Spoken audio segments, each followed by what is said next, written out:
Hello, my name is Paloma Treviño, and this podcast is going to be about my experience during the process of my final project this semester.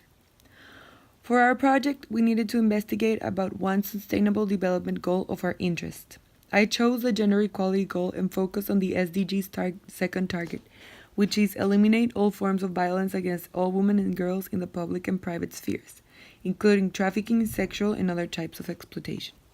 For the first part of my project, I investigated about gender equality and human traffic in general. I realized that human traffic has been a strong subject in the past few years. The most common age for sex traffic is between 13 and 20, and it is most common in the female sex. Each year, there are approximately 800,000 people who suffer from human traffic, and 80% of them are women, and 50% are minors. In this part of my project, I also got to investigate about different organizations who help victims of rape and traffic. I learned about the Polaris Project, which is a non-governmental organization that helps victims with their 4 methods, which are serving victims and survivors through their 24/7 National Human Traffic Hotline, building one of the largest public data sets on human traffic in the United States, turning knowledge into action, and finally, enlisting law enforcement and other public and private sector patterns, moving those strategies into a real world to support survivors, prevent and disrupt human traffic at scale. These kind of organizations have made gender equality take a step forward every year. If you are wondering how could you help achieve this goal, the SDG site has over 50 initiatives regarding this target, where you can sign up to make your contribution.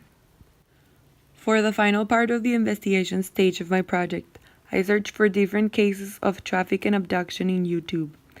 This is where I seriously got traumatized by the situation the victims went through.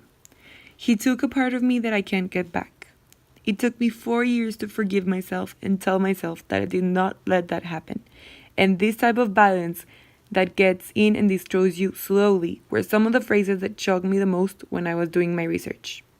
For the second part of my project, I needed to interview 3 different people, asking them to tell me their point of view regarding rape, traffic, and violence.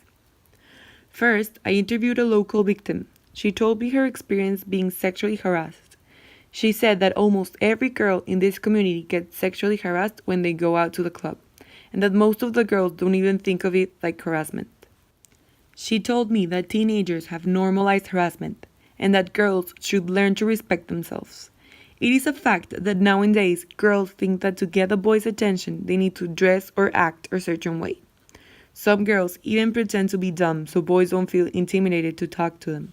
It is so important to tell women that they need to be themselves and that the boy that likes her because they are dumb or because they use a t-shirt for a dress, it's not worth it and probably is just trying to hook up with them and forget them. For my second interview, I interviewed an older woman who is in her 40s about her point of view in this matter. She told me that violence towards women is a very serious problem in Mexico, and that this problem is probably because our country is still a really machist country. She told me that in Mexico, most people still see the woman figure as an object. I asked her if she has seen an increase in sexual harassment and violence in comparison to when she was a teenager. She told me that the main problem was already there, but that now there are a million more ways to objectify and damage the woman figure. When I heard this, it made me think about social media. Every time an advertisement goes on TV and the ad is about a half or completely naked woman advertising a fragrance, people are seeing and using women as a selling object. And I agree, sex sells. But why aren't men seen in ads? Just women. Another question I made to this woman was that if she thinks that this generation has forgotten about gender equality. She told me that not at all. Some countries are still fighting for women's rights, and that there are a lot of organizations who help this problem. For my third interview, I interviewed a member of an association called Mater Filius. This association started in Mexico City and has expanded all across the globe. It is about helping women that have no economic resources have a baby. These women are normally victims of sexual assault. I asked the woman I interviewed what was the hardest part of her job. She told me that convincing women that their baby is a blessing. Many women come to Mater Filius trying to avoid having an abortion. These women are seeking economical and emotional help.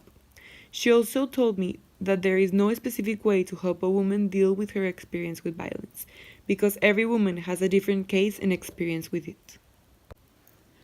Before I start concluding with this podcast, I would like to say that the process of reaching for an organization was really difficult. It took me a long time to get answers. I was left shocked when I reached the violence hotline and got no answer. This got me thinking, what about the victims who really need to talk to someone? What if I had been a victim searching for answers and no one was there? I waited weeks to get a reply, and yet no one answered. In conclusion, after doing my interviews, I realized that some women are so strong. It takes a lot of courage talking about your experience. I also realized that sexual assault, rape, and violence are not as far away from our hometown as most people think. Sexual harassment happens here every night at the club, said my first interviewee. And it is so common for us to forget about these topics and say, this will never happen to me. Well, I'm sorry, ladies, but you never know. You never ever expect that you will be a victim of something so awful and so cruel. That is why we, educated and informed people, need to help other women that are so clueless about this subject and decide not to take care of themselves. It is time for this to stop. We can't normalize harassment. We can't let people tell us we are an object. We deserve to be respected and heard, so I invite you to take a stand, or at least join an organization that fights for gender equality. It is time that violence against women stops. And even if you don't think so, the first step for a solution is respect. Respect yourself and others. Ladies, if you start respecting yourself, men will too. And this may not be the solution to the whole violence and gender equality problem, but I swear that this will help a lot. Thanks for listening to my podcast. I hope it made you aware of this topic, and I hope you enjoyed it.